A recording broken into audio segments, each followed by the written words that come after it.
Shortly after midnight on October 18th, 1985, patrolman David Mansu stopped to check on a car parked by the side of the road.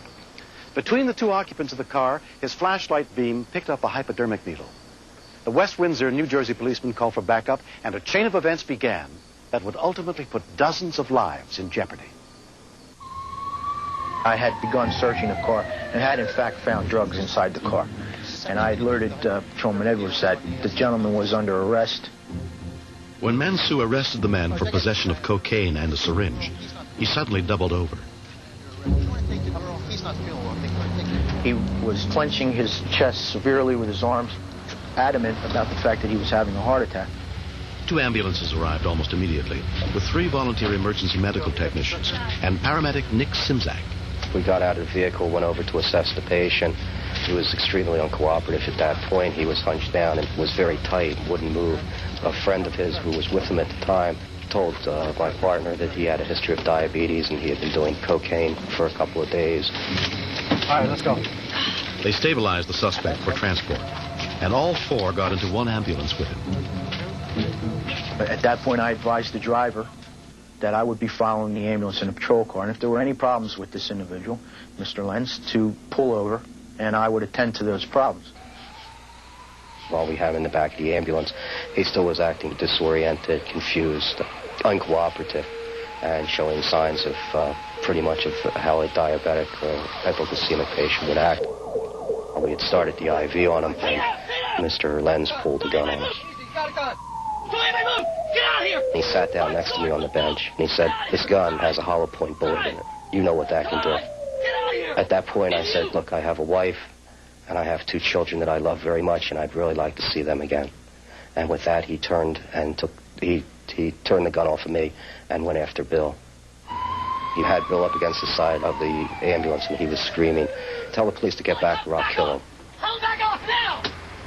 When he started to scream, "You're going to kill him, I'm going to kill him right now," I looked up at Bill, and Bill's eyes were almost saying, "Please, I don't want to die." So that's when I got back into the ambulance.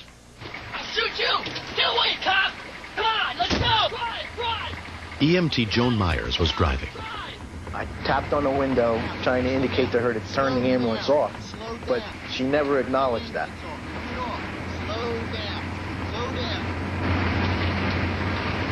With the lives of 4 hostages at stake, Mansu put out the call for backup.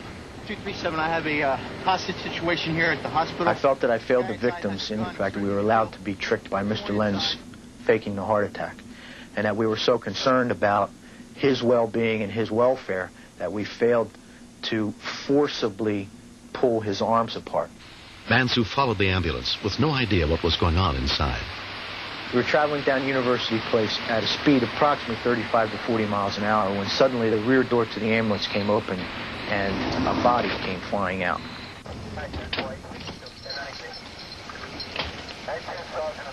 I was certain that Mr. Lenz had shot this individual and thrown him out the back door as some indication to us that he was serious.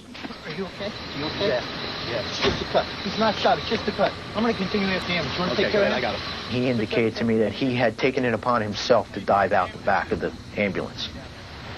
I do remember looking at Bill, like, "Do you want to go with me?" And I just opened the back door of the ambulance, and the next thing I know, I was getting up off the ground. The hardest thing was leaving the other people in the vehicle, because you felt like I was abandoning them.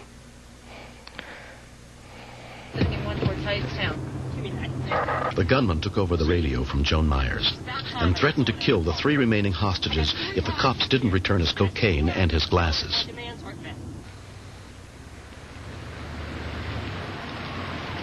The reason why we stopped at Dunkin' Donuts was because he said something about being a diabetic, and he said he needed something to eat or sugar.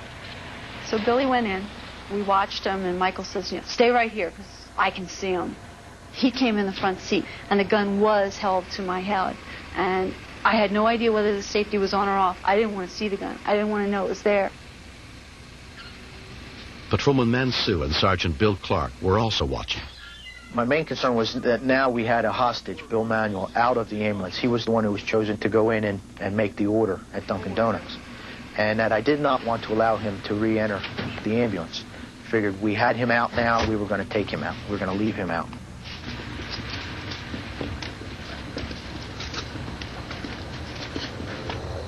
coming out. I'm not going to let him get back in the ambulance. As Bill Manuel exited the Dunkin' Donuts, I grabbed him. Before I got out, Lenz told me to come back or else he was going to kill the other two that were in there. And I told him so I had to get back, and he says no. Suddenly, the ambulance came around the corner. We could see that Mr. Lenz was now in the front seat, and a dialogue began between myself and Mr. Lenz. He was demanding that we give Mr. Manuel back to him. Nobody's going to get hurt, Michael. Everything's going to be okay. Come on, just calm down. Obviously, we could not have fired upon him because of Joan Myers' position. We were not going to put her in any more danger than she was already in. Can't have him back, Mike. Just calm down. Come on. We don't want to hurt anybody, Mike. Come on. Just calm down. Come on, Michael. Just calm down. Let's talk about this, Michael. Come on. Come on. Nobody's going to get hurt, Michael. The ambulance stopped. And it appeared to me that Mr. Lenz now moved from the front of the ambulance to the rear of the ambulance. Take it easy, Michael. I got the attention of Joan Myers. She opened the door when I reached up and grabbed her and threw her back to Sergeant Clark. I then trained my weapon on the open doorway to the ambulance, hoping to see Mr. Lenz once again. I think relief was almost too overwhelming, but at the same time I'm wondering, is Rory okay? Is he going to be as lucky as we are? The last hostage, Rory Murphy, is forced into the driver's seat at gunpoint, and the ambulance took off.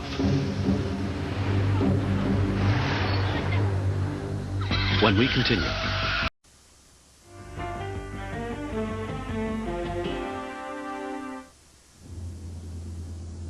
As the ambulance headed out of town, only one policeman kept it under close surveillance.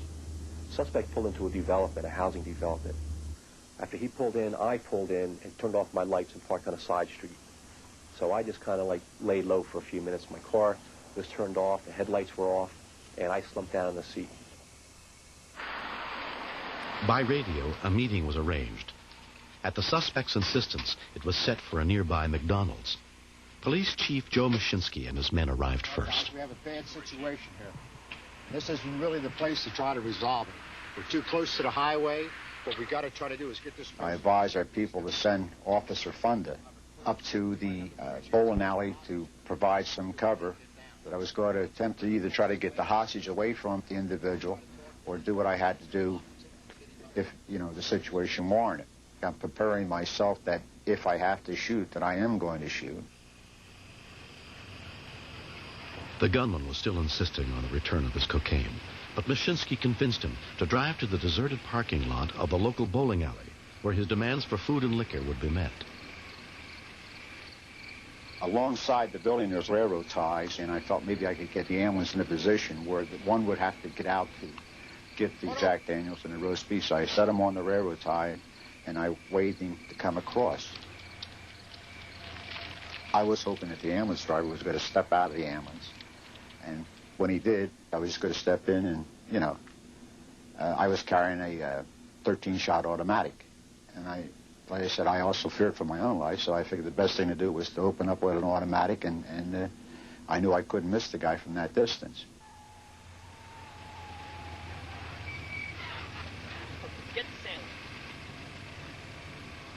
As he reached out, he looked down and he saw me. And I tried to whisper to him to open the door. Well, then open the door, Lee.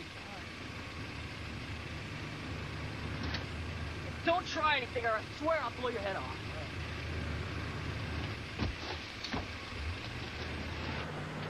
With his last hostage gone, the gunman took off alone in the stolen ambulance. The vehicle is leaving out on Route 130.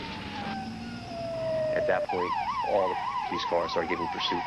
This is the first time it was actually a high-speed chase. At this point, I think speeds reached around 90 miles an hour or so. I was right in the middle of a pack of, I'd say, 12 to 16 police cars.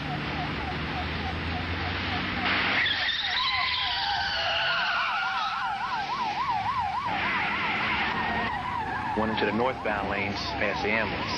I slammed on my brakes. They both spun off the highway.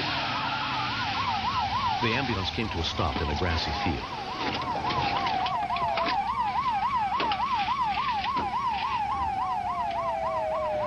Or the are sliding to a stop. I'm sliding in behind them, trying not to hit the car in front of me, hoping the guy behind me doesn't hit me.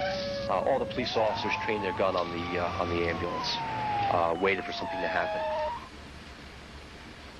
The life-threatening situation now had really diminished.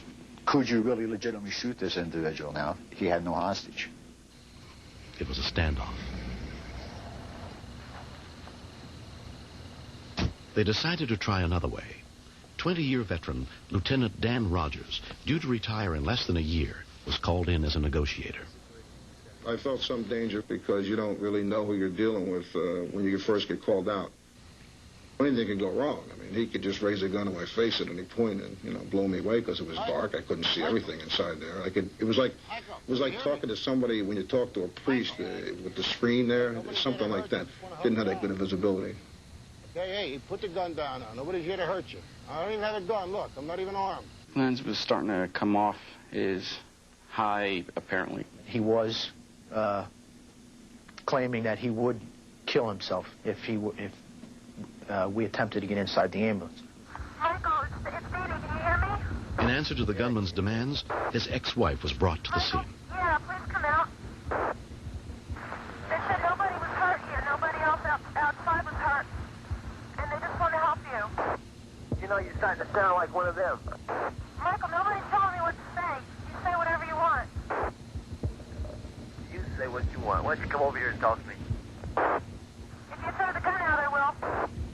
You know me better than that. Dee, I'm sorry that they dragged you over here. I love you a lot, lady. But, I'm gonna go. Because you don't want to talk to me. I ain't gonna play their game. I asked them for something simple. We didn't let her talk to him too long. It wasn't making any headway. But it did establish the fact that we were trying to help him and trying to get him out safely, and I think he realized that. Around 8 the next morning, Rogers was still trying to talk the gunman into surrendering his weapon.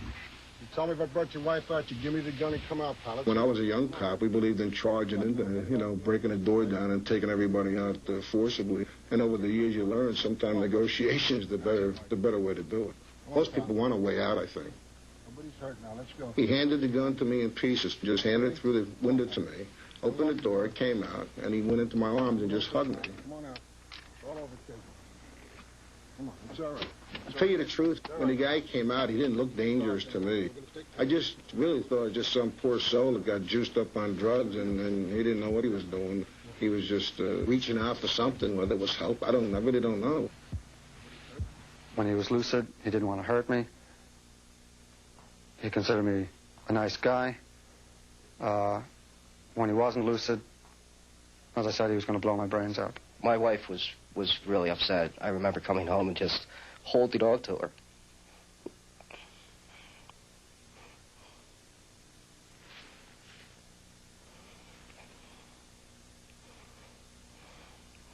Just holding on to her.